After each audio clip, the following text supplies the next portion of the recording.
Et en plus, vous voyez même pas que j'ai pas de calbut. J'ai monté ça hier en live.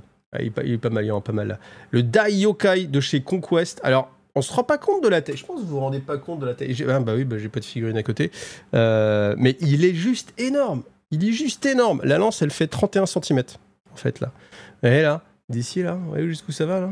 Alors, normalement, en fin de semaine, vous le verrez un petit peu en visu. Normalement, je devrais réussir à sortir Conquest le mag en fin de semaine. Donc, comme ça, vous pourrez le voir. Salut à tous et bienvenue sur Actu Wargaming, semaine 27. Comme d'habitude, je suis en live actuellement et sur Twitch et sur YouTube. Salut à tous ceux qui sont là. Vous pouvez venir tous les lundis vers 17h pour partager avec nous ce moment. Donc, n'hésitez pas à commenter. J'essaie de mettre les commentaires ici. Et puis, comme d'habitude, moi, je me concentre sur l'actualité.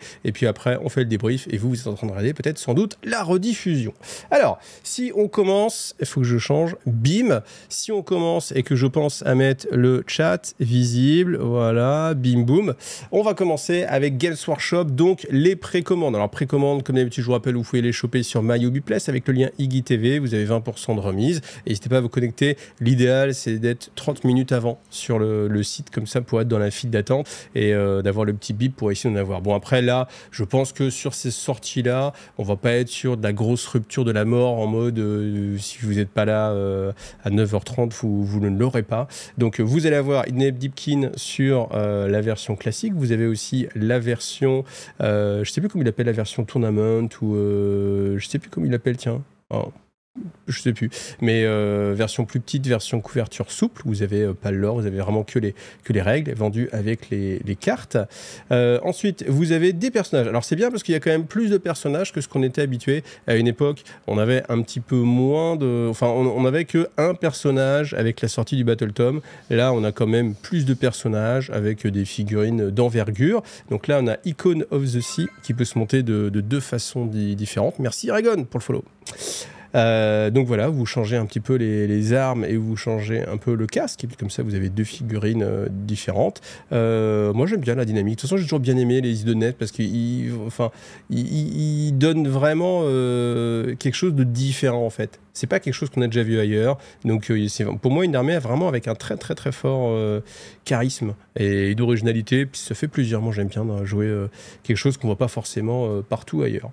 Ensuite on a Mataela, Oracle of the Abyss, avec forcément beaucoup de créatures abyssales. Donc forcément il y a toujours maintenant des petites bébêtes qu'on voit comme ceci. Donc avec une peinture qui est assez sympathique, ce côté sombre comme ça. Je trouve qu'ils ont bien réussi à rendre le côté un peu marin. Vous voyez, où on a l'impression de voir un petit peu l'eau à la surface et puis après on descend au fur et à mesure et puis on trouve justement le personnage dans une posture ultra dynamique. Alors j'ai pas eu la figurine en main pour pouvoir tourner sous tous les côtés, mais franchement ça a l'air vraiment très sympathique hein, comme ça avec le pied qui tombe et cette version en l'air soutenue sans doute par les drapés dans les cheveux et puis le bras là, je trouve que c'est vraiment très sympa. Ça j'aime bien, ça j'avoue que j'aime bien. La manifestation, donc vous avez, alors ça c'est assez gros, hein. Ça c'est vraiment, c'est très gros, donc c'est une grosse manifestation, il y avait pas mal d'éléments, bon on les avait déjà vus, vous avez les tentacules, etc. qui sortent, donc ça c'est... manifestation de sort comme ça qui va venir se déplacer sur la table.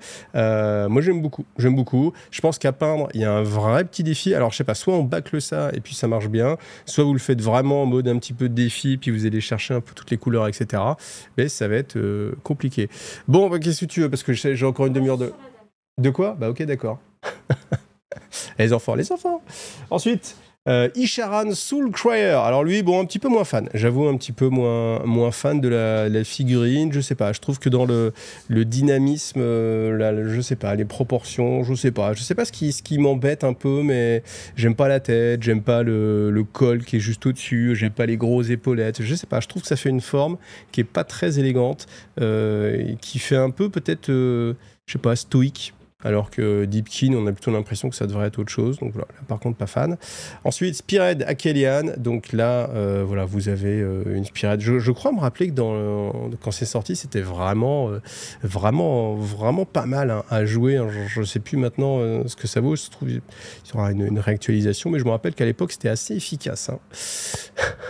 Il y a le char qui dit, je la trouve vague. Elle est pas mal. Elle est pas mal. Et on dirait une figue à l'ancienne Battle, c'est vrai. Non mais vous voyez, quand vous voyez ce look-là, par rapport à ne serait-ce que les guerriers de base ou tout ce qu'on a avant, tu dis, ah, elle est bizarre celle-là. Mais on en reparlera tout à l'heure. Bah, on va en reparler assez vite d'ailleurs. Donc vous avez bien sûr les cartes avec les dés un petit peu translucides. Alors c'est marrant parce que ça fait l'effet un petit peu océan, mais ça peut être un petit peu relou à lire. Moi je n'aime pas trop les dés translucides parce que ça rend compliqué à lire. Alors, on parlait de figurines un peu à l'ancienne, et là, la nouveauté de la journée, c'est des nouveautés pour Warhammer Underworld. Donc Warhammer Underworld, énorme jeu, magnifique jeu, un des meilleurs jeux au monde, un des jeux qui fait le moins de vues sur Internet en étant un jeu Games Workshop, assez incroyable. Non, parce que j'ai fait un rapport de bataille avec Will de WizGame TV, et on est sur les scores les plus pourris. Et en fait, il faisait une vidéo aussi où il parlait un petit peu de tout ce qu'il faisait, et où il disait Warhammer Underworld, c'est la loose. Alors que pourtant, nous, on est catégorique, c'est un excellent jeu. Et je pense que tous les gens qui l'ont pratiqué ou qui le pratiquent encore maintenant seront assez d'accord là-dessus. Ou tous ceux qui l'ont essayé, je pense qu'on est sur un jeu assez excellent. Donc, on a une nouvelle bande, signe que le jeu n'est pas abandonné. Mais cette bande, par contre, alors je vous avoue que je trouve ça pas beau. Je trouve que la sculpture, elle est vraiment pas terrible. Je ne sais pas. Là, je me retourne vers le chat. Qu'est-ce que vous en pensez? Mais alors, déjà la peinture, elle est pas ouf. La peinture, elle est vraiment pas ouf. Hein. Quand tu vois les cheveux, ok, il y a un petit dégradé là, ok. Mais moi, ça me donne vraiment l'impression que c'est les stagiaires heavy metal ou je sais pas, ou que les mecs, ils étaient sur autre chose, la boîte de Saturnine à peindre, ou je ne sais pas quoi, et que du coup, c'était compliqué, on n'avait plus personne, on a trouvé un stagiaire. Mais alors, je trouve que le niveau de peinture est vraiment inférieur à ce qu'on nous propose d'habitude, et surtout, le niveau de sculpture, alors je sais pas, mais... Et encore, c'est même pas la bouche, alors parce qu'il y a une bouche qui est beaucoup plus grosse, un peu plus disproportionnée, moi, c'est même pas ça qui me gêne. C'est même pas ça qui me gêne, c'est vraiment le reste. Bon, alors elle, je la trouve pas folle. Après, on zappe, t'arrives là et tu fais « Ah ouais, ouais, je sais pas. Vous me dites ce que vous en pensez. Le chien, il est pas ouf. Il est pas ouf. Et c'est quand même un comble hein, pour un chien d'être pas ouf. Lui, là, avec le gros décalage des muscles et tout, là, c'est... Tu te dis, il est bossu ou le mec, il a traité les... Enfin, je sais pas. Enfin, c'est pas ouf, quoi. Non, c'est du Games Workshop de 2025, ça. Moi je suis désolé, mais je trouve que la sculpture est vraiment pas folle. Hein. On continue? Ouais. Alors celui-ci me fait penser à un des... Alors comment elle s'appelait cette bande? Je sais plus, mais il y a une bande de Warcry où on a un personnage qui est un peu dans cette posture-là, mais il est vachement mieux sculpté, avec vachement plus de détails et vachement plus sympa. Et là, il est vachement pourri. Je suis désolé. Hein. Ça fait cours des miracles du chaos. Franchement, et après on dit ouais, ceux-là c'est les deux moins pires, mais c'est ça le problème, c'est que c'est les deux moins pires. Parce que franchement, le chien, pas ouf. Lui avec la hache, vraiment pas ouf. Et le leader, eh ben la vache, c'est pas ouf. Donc peinture bof et sculpture très très bof. Donc j'avoue que cette bande-là, c'est... Franchement, c'est étonnant que ce soit du Games de 2025. Je ne sais pas ce que vous en pensez, mais par rapport à l'excellence sur laquelle on met Games Workshop, je sais pas, hein, peut-être que c'est moi qui je sais pas pourquoi, ou peut-être que c'est juste personnel. Ouais, alors, tout le monde dans le chat est assez d'accord avec moi, hein, je pense. On est en bof tier, hein, c'est clair. Et c'est pas des figurines qui font rêver comme ce qu'on s'attend à voir de la part de Games Workshop. Et en fait, il y a des bandes de Warcry ou d'autres bandes de Warhammer Underworld qui sont sorties il y a de ça 3-4 ans et qui tuent complètement cette sculpture-là. Non, franchement, je trouve ça pas terrible. Donc, je sais pas comment ça fonctionne, qui a validé ça, mais même, vous voyez, en fait, les deux doigts et tout, là, qui sont séparés un peu comme ça, là, vous voyez, hein, je sais pas si on voit bien, tac, tac, tac. C'est bizarre, en fait. Je sais pas. Donc, voilà. Bon... Après, on est un petit peu sur les règles. Alors, une petite règle sympathique où au début de chaque tour, vous allez pouvoir faire un mouvement vers un combattant adverse. Il y a une capacité qui est là assez fort, en fait, où quand vous avez des armes avec slashing, donc le personnage qui a été blessé prend un jeton blessure, enfin saignement, et à chaque fois qu'il fait une core ability, il va prendre un dommage. Ça me paraît assez fort. Donc on a aussi des capacités spéciales qui seront avec le deck rival. Je rappelle que le deck rival, vous pouvez le jouer avec quelle que soit la bande. Il y a des bandes bien sûr qui vont bien matcher avec, mais voilà, c'est pas vous pouvez jouer ce deck là avec une autre bande de cornes que vous avez ou d'autres choses. Donc voilà, ça c'était les révélations. Voilà, ça m'a pas ultra emballé. Puis vous voyez, ça voilà, c'est une figurine bon, qui a déjà peut-être 1 an maintenant, mais tu te dis qu'il y a quand même plus de travail, etc. Donc je sais pas. Ça, c'est la figurine gratos que vous allez pouvoir réclamer chez votre revendeur Games Workshop. Enfin, pas revendeur, pardon, chez votre boutique Games Workshop, donc toujours en faisant de la peinture sur place ou en fonction de comment vous avez négocié. Puis la pièce aussi de ce mois-ci, donc avec Sonophorus, donc comme par hasard, bientôt il y aura sans doute une boîte Saturnine qui va sortir, incroyable. Donc voilà, c'est assez raccord et voilà. Donc ça c'était les news pour Games Workshop. Je vous rappelle que ce week-end à Versailles, les 4, 5 et 6 juillet, donc c'est-à-dire vendredi, samedi, dimanche, vous aurez le World Model Expo. C'est quand même si ce n'est le plus grand salon vraiment de figurines où on va avoir le meilleur niveau de peinture. C'est rarement en France, c'est une année sur deux, je crois que ça change de continent entre l'Europe et puis les États-Unis. Ça change de pays aussi. Là, on a la chance de l'avoir à Versailles. Normalement, c'est beaucoup plus proche de chez vous que ce que ce sera pendant les 25 années à venir. Donc, écoutez, voilà, faut pas rater le truc. Il y a aussi des exposants, c'est-à-dire que vous avez donc les œuvres, donc avec des peintures magnifiques, et de l'autre côté, vous allez aussi avoir tous les fabricants de peintures ou de produits pour le jeu de figurines. Donc voilà, n'hésitez pas à y aller. Je crois que c'est 11 € par jour. Il doit y avoir un billet pour les 3 jours à 22 €, un truc comme ça. Voilà. Et on s'y verra sans doute si vous y allez samedi ou dimanche. Et puis si vous n'y allez pas, je vous ferai un petit débrief. Ensuite, on passe chez Keris. Keris, eh bien, on a ce starter-là que je vous avais déjà présenté avec les sirènes. Donc en fait, le principe, c'est que... passer en grand tac, vous avez en fait une sirène, donc une sirène avec un look un petit peu différent. Donc on retrouve bien sûr le côté un peu séduisant, féminin, etc. Mais avec le côté un petit peu dérangeant de on n'est pas là pour mettre de la pin-up. Et avec une tête qui... Là, alors pour le coup, vous avez du mal à la regarder dans les yeux quand vous êtes devant elle. Les yeux, ils sont très écartés. Et en fait, où le principe, c'est que vous avez des personnages qui ont été perdus. Donc ça, c'est des humains qui, du coup, sous l'influence de la sirène, vont se trouver transmutés. Et voilà, alors je vous montre les peintures. Je sais plus qui c'est qui les a peints. Vous allez pouvoir le retrouver, je pense, sur le site. Ils ont dû mettre l'artiste qui les a peints. Mais je trouve que les peintures, elles sont vraiment tip-top. Vous voyez, ça, les figurines sont vraiment, vraiment top. Donc, il y a un bel effet. La photo est magnifique. Donc, ça donne envie. Donc, ça, c'est un starter que vous pouvez commander dès maintenant sur la boutique en ligne de Keris. Ça coûte 55 € si je dis pas de bêtises. Franchement, c'est beau. Hein, ça tape. Hein. Là, ils ont payé le peintre, mais ils ont bien fait parce que, vous voyez, des belles peintures comme ça donne envie. Hein. Je vous parlais tout à l'heure. Alors, c'était avant que j'enregistre le live sur savoir donner envie sur des figurines. Et voilà, avoir un bon peintre, etc. C'est ce qui fait que ça va donner envie. Donc, disponible sur leur site à 55 €. Et puis voilà, tout simplement. Si vous voulez avoir un unboxing, sur la chaîne Toxic Game, il y a un unboxing où vous pourrez revoir Hugo, je pense, déballer tous les éléments que vous avez à l'intérieur de ce starter. Donc, si vous voulez voir un petit peu la qualité réelle des figurines, alors après, bon, voilà, c'est filmé un petit peu loin, mais ça vous permet de voir un peu comment se montent les figurines. La plupart du temps, vous voyez, c'est du monobloc. Là, a priori, il n'y a que les socles, évidemment, sont séparés. Et là, il n'y a que le bras de la sirène qui est un petit peu séparé. Mais sinon, la qualité des figurines de chez Oxycat Game, elle est top. Hein. Moi, je suis celle de Lomoc. Elles sont vraiment top. Il n'y a aucun souci là-dessus. Alors, on va revenir sur le sondage de la semaine dernière. Quel est votre budget figurine par mois? Voilà.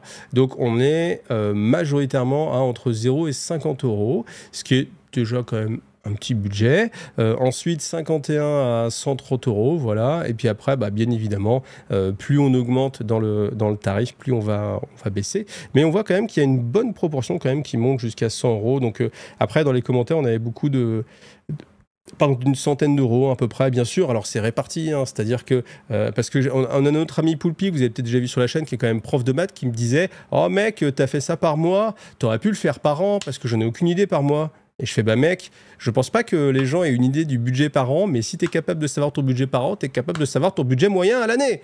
Mais bon, c'est un prof de maths, hein, donc je peux rien dire, hein, je peux pas le reprendre. Donc, le tacle. Mais ça m'a fait marrer que ce soit lui qui... Mais mec, quand même, on s'en fout, bien sûr, tu donnes ton budget au mois, tu le divises, et bon, c'est pas grave. C'est pas grave si un mois, c'est 50 balles et que le mois d'après, c'est 200 balles. Alors, dans les réponses que j'aimais bien, il y avait Love and Wargame qui disait, pour ma femme, moins de 50 euros, et la vérité, bien plus de 250. Et ça, je pense que vous êtes pas mal. Oui, c'est bon. Il y a toujours une blague comme ça qui court en mode quand je décéderai, faites attention parce que j'ai dit à ma femme la valeur de ce que j'avais, surtout qu'elle ne le vende pas au prix que j'ai annoncé. Parce que ça, ma chérie, oh non, ça le grand robot là, 50 balles, ça, le Titan Forge World, enfin, 50, ma chérie, 50. Ah bah ok, bah, je vais le vendre 20 balles alors. Attends, non.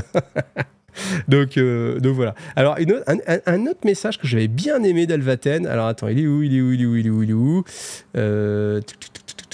Ah, je sais plus. Il va être là. Alors, non, c'était peut-être pas Alvaten. Ah, si, il était là. Il y en a mis deux. Alors, il disait, il y a vraiment des gens capables de claquer 150 à 250 balles de FIG par mois, tous les mois. Et lui, voilà, je ne parle pas de l'aspect financier car c'est perso, mais bien de l'aspect logistique. Même chez Games Workshop, ça représente un sacré volume de FIG. Même en comptant la peinture et les livres, vous faites quoi de tout ce matos? Perso, j'ai un sacré livre de peinture, mais si je peins déjà pour 100 € de FIG en un mois, je suis très content. Et on parle même pas des occasions pour jouer avec ce qu'il achète. Et en fait, le truc, c'est que je suis conscient de ce que lui est capable de peindre, parce qu'en fait, il partage beaucoup de choses sur la commu IGTV ou sur le Discord IGTV, parce que vous pouvez partager, voilà. Merci Snorri, Snorri, merci à toi, merci pour ce sub. Et en fait, Alvaten, je trouve que c'est un de ceux qui a la plus grosse productivité. En tout cas, je pense qu'il est au-dessus de la moyenne de productivité par mois de tout le monde. Parce que le mec, il peint 1 heure par jour minimum.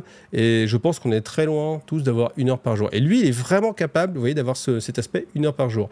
Et si lui, ça l'étonne que quelqu'un puisse avoir la capacité de peindre et de traiter plus que 100 € de figurines par mois, eh ben... c'est bien la preuve que la pile au trésor, elle fait qu'augmenter. Voilà. Et je pense qu'on est tous à acheter... Enfin, tous. Je pense qu'il y a une bonne moyenne des gens qui achètent plus que ce qu'ils sont capables de traiter. Malgré tout, bah voilà. Mais ça fait partie de... Je pense que ça fait partie, en fait, du plaisir de la figurine et tout ça. Moi, je sais que j'achète des trucs... Enfin... T'achètes des trucs, mais tu sais que en fait, on est dans un loisir où je pense que c'est pareil pour d'autres choses, où t'achètes des choses, tu sais au fond de toi que tu le feras pas, mais t'as quand même le plaisir d'acheter cette boîte et d'avoir cette boîte et de dire ah tiens je l'ai. J'avais déjà parlé de ce truc. Alors attention, hein, on est sur IGTV, on parle pas de pile de la honte, on parle de pile au trésor. C'est important, on est positif ici, c'est la pile au trésor, c'est une pile de potentiel, c'est tout plein de choses qui vont vous servir à un moment donné, où vous allez pouvoir revendre et gagner des sous, voilà. Il n'y a pas de honte à avoir là-dessus, mais c'est ça, en plus, vous le savez, ceux qui me suivent depuis longtemps, mais voilà. Mais alors, comme dit Yellow Shark, il y a aussi le FOMO, Fear of Missing Out, c'est-à-dire la peur de ne pas avoir cette boîte, donc du coup, vous l'achetez, et en fait, Games Workshop sont passés maîtres dans l'art du FOMO, et forcément, ils vous donnent envie, et vous avez envie, et vous dites, ah, si je l'achète pas là, je l'aurai peut-être plus jamais, donc il me la faut, et vous l'avez, sauf que vous l'accumulez, vous n'avez pas le temps de la traiter, 3 semaines plus tard, il y a une nouvelle boîte, vous dites, ah, il me la faut, vous la prenez, vous l'accumulez, et puis en fait, comme vous arrivez à traiter que 30% à peine de ce que vous achetez tous les mois, et ben voilà, l'amas d'opportunités, de toute façon, comme dit Curé, voilà, ça va. Moi, j'appelle ça la pile au trésor, voilà. Ça correspond bien au palmier et tout ça. Donc voilà, en tout cas, merci à tous ceux qui ont dépensé. Alors, il y avait quelqu'un qui a mis un message. Alors, qu'est-ce que c'était il disait... je disais, mais quand même, c'est quoi alors, c'était quoi? Il était où? Ah, je sais plus. Bah tiens, c'est bizarre qu'il soit plus là. Ah, voilà, c'était ça. Dax Tirch qui dit Iggy, tu as un public de prolos. Parce qu'on est majoritairement en dessous. Donc, je sais pas quoi penser de ce message-là. Je sais pas. Mais du coup, je me suis dit, attends, ça veut dire quoi? Ça veut dire que sur les autres chaînes, les mecs, ils dépensent tous beaucoup plus? Ou c'est quoi le truc? Mais à un moment, je m'étais posé la question. Hein, je m'étais posé cette question sur... Mais alors, ça va être long à débattre ici, mais Mais tu dis, est-ce que en effet, il n'y a pas, des jeux, on va dire, des jeux et donc du coup des publics qui vont dépenser beaucoup plus et qui sont prêts à dépenser beaucoup plus et qui sont habitués à dépenser beaucoup plus. Bon, je pense que pour faire court, la réponse c'est que si vous êtes sur une chaîne 100% 40K, il y a moyen que si vous posiez ce même sondage, on ait beaucoup plus de pourcentage qui aillent vers les 51, 130, voire 131, 250. Voilà, je pense que c'était ça l'idée. Mais en tout cas, c'était intéressant. Donc, encore une fois, merci à tous ceux qui ont répondu. Alors, news, je vous parle de Warcraw parce que je suis en train de préparer une vidéo sur Warcraw, une vidéo sur apprendre à jouer à Warcraw. C'est vachement intéressant Warcraw parce que c'est très loin d'Infinity. Donc je ne vais pas vous détailler ma vidéo, je vous laisserai le plaisir d'aller voir la vidéo. Mais c'est vrai que on pouvait penser au début que Warcraw, qui est édité par Corvus Belli, qui est la marque qui édite Infinity, c'est une version Medfan de Infinity, mais en fait non, pas du tout. Il y a vraiment des mécaniques complètement différentes et le système est assez facile à prendre en main, assez intéressant. Donc voilà, donc je vous prépare une vidéo qui sortira, je ne sais pas, d'ici 3 semaines je pense, sur Warcraw. Ouais, 3 semaines, c'est pas mal. La dernière news, alors on ne va pas voir grand-chose, mais c'est qu'ils sortent une nouvelle boîte pour 2 joueurs avec 2 nouvelles factions à l'intérieur. Donc, on a la partie démon, donc les Sion of Yaldabaoth. Alors, vous n'allez pas avoir de figurines, hein, mais c'est toutes les figurines qui sont disponibles en fait dans la boîte qui s'appelle Warcraw Adventure. Et donc là, elles vont sortir en meilleure qualité parce que dans la boîte Warcraw Adventure, c'était des figurines en PVC, alors que là, ça va être des figurines, je pense. Alors, soit alors Siocast, ils ont plus ou moins arrêté. Maintenant, c'est plus de l'unicool, donc une sorte de résine de chez eux. Donc, à voir comment ce sera, mais en tout cas, c'est bien mieux. D'ailleurs, si ça vous intéresse, il y a une vidéo qu'on a fait avec Lirunos, qui s'appelle Infinity. C'est une vidéo qui date du mois dernier, je crois. Où justement on compare un peu les différentes gammes de matériaux chez Corvus Belli, donc n'hésitez pas à la regarder. Et puis l'autre qui s'appelle les Fodom, je crois. Alors attends, les Fodom, voilà, armée Fodom, et qui est l'armée un petit peu médiévale classique des humains. Donc voilà, c'est 2 nouvelles factions à sortir. Et puis vous avez aussi Infinity Exadome. Alors ça, il y a... Bon, vous n'allez pas voir grand-chose, hein, c'est des visuels, mais c'est tout simplement la reprise, la renaissance de Aristeia. Aristeia qui était un jeu d'arène en ambiance compétitive Blood Bowl. Enfin, c'est du Blood Bowl du futur, mais dans une arène hexagonale. Et là, du coup, Aristeia, je trouve que c'était un jeu qui était vraiment sympa. Moi, j'ai pris pas mal de plaisir à y jouer. Et puis là, bah, vous avez la renaissance, en fait. Donc, on va s'arrêter, on va essayer de choper voilà, l'image où on nous montre un petit visuel. Hop. Voilà. Donc voilà. Ça, je ne sais pas si il y a beaucoup de choses qu'on changé ou pas à voir, mais en tout cas, voilà, ça va être la ressortir. Du coup, exit le nom Aristeia. C'est vrai que ça parlait pas trop. Là maintenant, ça va être Infinity Exadome. Bah oui, parce qu'on a la licence Infinity, ce serait quand même dommage de ne pas réutiliser quelque chose de connu. Et bah écoutez, je suivrai ça aussi du coin de l'œil. Hein. C'est pas interdit qu'il y ait une vidéo un jour sur IGTV qui passe là-dessus, parce que moi j'avais vraiment bien aimé Aristeia. Donc voilà, après je n'ai pas beaucoup joué, hein, mais c'était un jeu, je m'étais dit, ça mérite vraiment d'y passer du temps, parce que je pense qu'il a un vrai potentiel et qu'il est vraiment très intéressant. Ensuite, alors attention, tac, cette vidéo est sponsorisée par... Le sponsor de la vidéo d'aujourd'hui, c'est Torek, et Torek nous propose différents types d'accessoires. Donc bien sûr, vous le connaissez pour les tapis néoprène. Et là, je vous montre un tapis néoprène spécifique pour Kill Team. Alors il y a plusieurs modèles. Moi, c'est vraiment celui-ci que je préfère. Et surtout, ce que vous avez aussi, ce sont des fonds, donc des fonds imprimés. Alors vous allez me dire, mais à quoi ça sert en termes de jeu? Mais ça sert à rien. Mais par contre, regardez, quand on est sur une image comme ça, est-ce que c'est pas juste génial? En fait, si, c'est carrément fait pour vous plonger dans l'immersion en fait du jeu et voir directement par les yeux de la figurine, hein, vraiment vous vous penchez, vous regardez, et en fait, vous voyez, vous avez, alors bien sûr, il faudrait un fond qui fasse tout votre appartement ou votre maison, ce serait génial, mais franchement, à défaut, c'est vraiment hyper immersif, et quand vous faites des photos, après, pour les partager sur les réseaux, et ben, clairement, ça va vraiment rajouter. Donc vous avez là aussi plein de fonds à choisir, hein, il y a plusieurs modèles. Après, vous pouvez aussi très bien utiliser ce fond comme juste un fond photo, en fait, et pas l'utiliser juste pour jouer, mais en plus, quand vous partagez partager bien vos photos, avoir un fond. Et celui-ci, je trouve qu'il est sympa parce que comme il est un peu gris, ça ressemble au fond qu'on voit assez souvent hein, pour les photos de figurines, où vous avez vraiment votre figurine qui est mise en valeur. Et les couleurs, comme on est sur quelque chose d'un peu gris, et bien du coup, elles sont pas trop changées en fait avec votre appareil photo. Donc, n'hésitez pas à avoir des fonds. Parce que moi, je trouve que, alors, en fait, quand on fait des photos, etc., ça change vraiment tout. Alors après, voilà, je sais pas si vous faites beaucoup de photos, mais il y a pas mal d'éléments qui sont comme ça en visuel chez Torek. Donc, voilà, n'hésitez pas à regarder. Et puis, il y a beaucoup de produits hein, chez Torek, toujours avec Claude Promo, Iggy TV. Voilà. Ensuite, on passe un petit peu sur Facebook.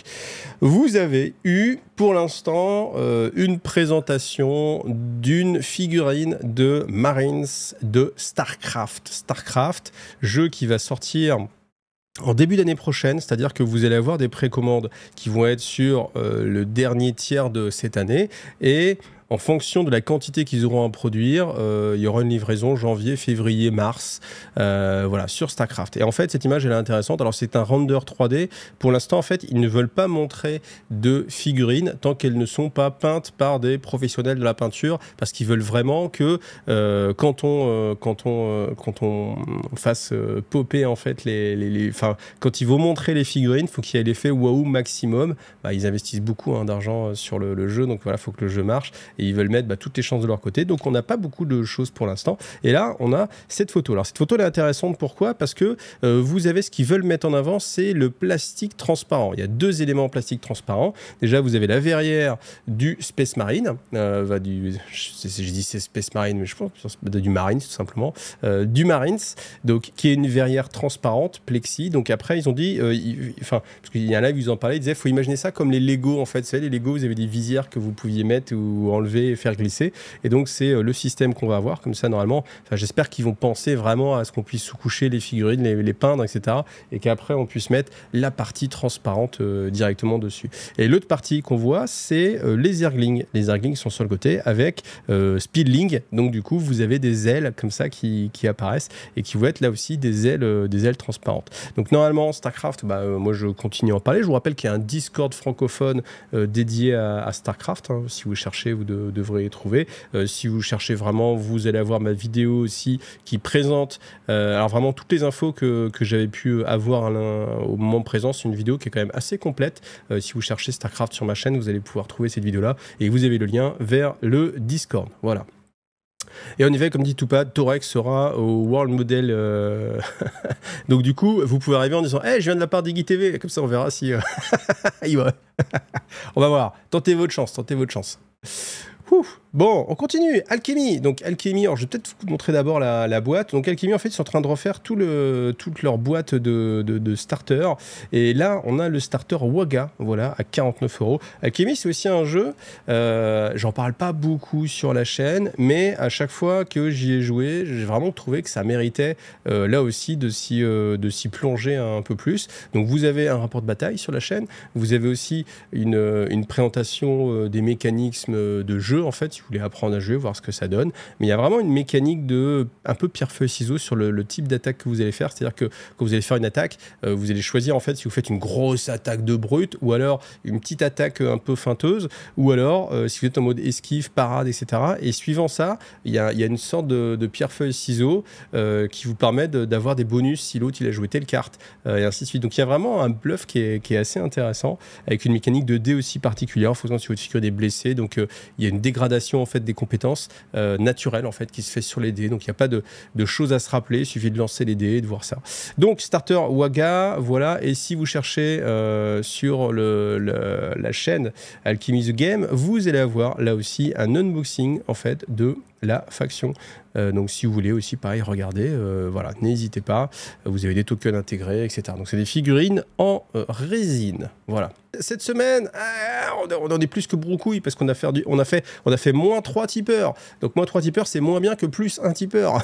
Donc écoutez, n'hésitez pas à checker peut-être si votre carte n'est pas arrivée à expiration, parce que ça arrive, en fait, il y a pas mal de tipeurs qui sont là avec leur carte bancaire, et quand la carte bancaire arrive à expiration, eh bien forcément, les virements ne peuvent plus se faire, et du coup, ça passe à 0, et du coup, ça s'enlève de Tipeee. Donc, si vous avez envie de continuer à me suivre, ben voilà, prenez le temps peut-être d'aller regarder, de vérifier que vous êtes toujours un soutien effectif de IGTV sur Tipeee, parce que c'est ce dont la diversité a besoin pour continuer à vous faire des vidéos aussi diversifiées. Vous voyez, typiquement, tout à l'heure, on parlait de Kairis, là.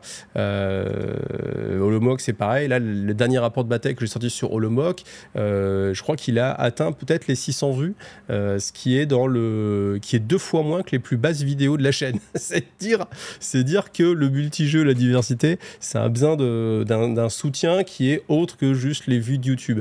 Et ça passe par voilà, le soutien sur MyUbiPlace, le financement par Tipeee, et il y a besoin de ces choses-là, en fait, pour pouvoir voilà, vous proposer autant de diversité et de le faire l'esprit le plus libre possible, plutôt que juste se dire ok, je vais faire que du 40K parce que il y a que ça qui marche, et puis c'est ça qui va me faire des vues, et dès que je veux promouvoir un autre jeu, typiquement Alchemy, Kairis, tous les jeux dont je peux vous parler là, ça va flopper. Voilà, donc merci à tous ceux qui ont compris que la diversité de contenu passait par ce soutien-là. Alors, sondage de cette semaine, on va parler des proportions. Dernière vidéo que je vous ai fait sur les Space Wolf, il y avait Logan Grimnar, et qu'en fait, quand vous regardez Logan Grimnar, vous voyez, vous avez un souci de proportion. Ça m'a refait penser un peu aux exarques, pas aux exarques, aux Phoenix, au Seigneur Phoenix Eldar, qui sont beaucoup plus gros. C'est pas du tout la même échelle. Tu mets un dragon de feu moderne à côté de Fuegan, tu te dis, c'est pas le même jeu. En fait, c'est vraiment incroyable de surclassement de l'échelle de la figurine. Et donc, je veux vous en parler sur le sondage. Est-ce que les proportions des héros... Alors, les proportions des héros doivent-elles être plus grandes? Alors ça va être doivent-elles, on va essayer de parler un peu plus français, doivent-elles, avec un S, ah oui, hop, être plus grandes? Les proportions des héros doivent-elles être plus grandes?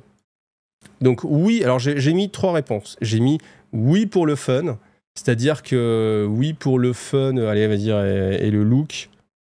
Allez, c'est-à-dire qu'en fait, vous vous dites, c'est normal, c'est le héros, on s'en fout de la réalité, il faut qu'il soit plus gros, il faut qu'il soit badass. Un peu l'esprit jeu vidéo où vous avez un personnage, tac, plus grande avec un S. Merci. Ah, putain, Gizmo, tu viens de m'éviter 15 commentaires. Merci à toi. Proportion des héros doivent-elles être plus grandes? Tout à fait. Donc oui pour le fun et le look, c'est-à-dire oui, vous aimez bien quand vos héros, il sort un petit peu de l'ordinaire, que le sergent il va être plus grand, etc. parce que c'est cool. Oui, dans le cas où le lore va avec, donc c'est-à-dire que si on vous justifie ça parce que c'est un géant ou blablabla, Pipo et Diabolo, mais voilà, il y a du lore avec, ça passe. Ou alors est-ce que c'est non et il faut que il y ait une homogénéité en fait dans la gamme, et vous n'avez pas typiquement ce qu'on a avec les Eldar, ou les Eldar, je trouve que moi j'aime pas trop. Vous voyez, j'aime pas trop. Moi je vais plutôt. Après c'est ma réponse à moi. Moi je suis curieux d'avoir votre réponse à vous. C'est pour ça qu'on fait un sondage. Donc toujours comme d'habitude, vous trouvez ça dans la partie post quand vous allez sur la chaîne. Vous allez dans la partie post et vous allez avoir ce sondage. Il faut que je pense à publier. Donc voilà. Et puis, tiens, oui, je peux vous faire de la pub pour ça. Si vous allez sur la chaîne MyUbiPlace, vous avez le passage de relais sur Période dans le Warp. Vous saviez, avant, c'était moi qui animais Période dans le Warp. Maintenant, c'est Vaclav. Et du coup, si vous avez envie d'avoir l'interview IGTV, parce que c'était difficile de s'auto-interviewer soi-même, eh bien, vous l'aurez dans cette petite vidéo, là, 1h18. C'est pas trop long à regarder. Et puis voilà. Donc merci à vous tous en tout cas d'avoir vu cette vidéo. N'hésitez pas à liker, à commenter. Moi j'aime bien les commentaires, j'aime bien lire un petit peu ce qui se passe. Vous pouvez aussi partager les vidéos si vraiment vous avez envie. Ça fait vraiment plaisir parce que c'est toujours cool d'avoir un peu comme ça de visibilité en plus. Vous pouvez aussi soutenir, bien évidemment, en passant par Tipeee. C'est quelque chose de nécessaire. Ah, formidable, il y a la bannière qui arrive en même temps. Et puis, comme d'habitude aussi, MyUbiPlace, les autres partenaires, n'hésitez pas. Merci à tous et à bientôt. Et puis, demain, on se retrouve demain. Ah, demain, je l'ai failli oublier. Demain, Sakos Figous. Demain, Sakos Figous avec Raft Park et puis Grégoric, comme d'habitude. Ah oui, et puis jeudi, la fin. Ah, je pense au programme d'animation là. Jeudi, la fin de la dernière vidéo sur Crusade. Donc, le dernier chapitre, hein, avec Armageddon. Que va-t-il se passer? On ne sait pas. Mystère et boule de gomme. En fin de semaine, il y aura une vidéo Conquest. Et puis voilà, c'est déjà pas mal. Je suis en train de travailler aussi sur une... en fait, il y aura peut-être 2 vidéos Conquest parce que je suis en train de faire une sorte pas de rapport de bataille, mais de rapport de bataille de tournoi, en fait, de compte-rendu d'événements. Voilà, bon, ce sera pas la vidéo du siècle, mais en tout cas, ça permettra à ceux qui sont venus au tournoi d'avoir un joli souvenir. Voilà, merci à vous tous, en tout cas, et à bientôt. Salut, bye!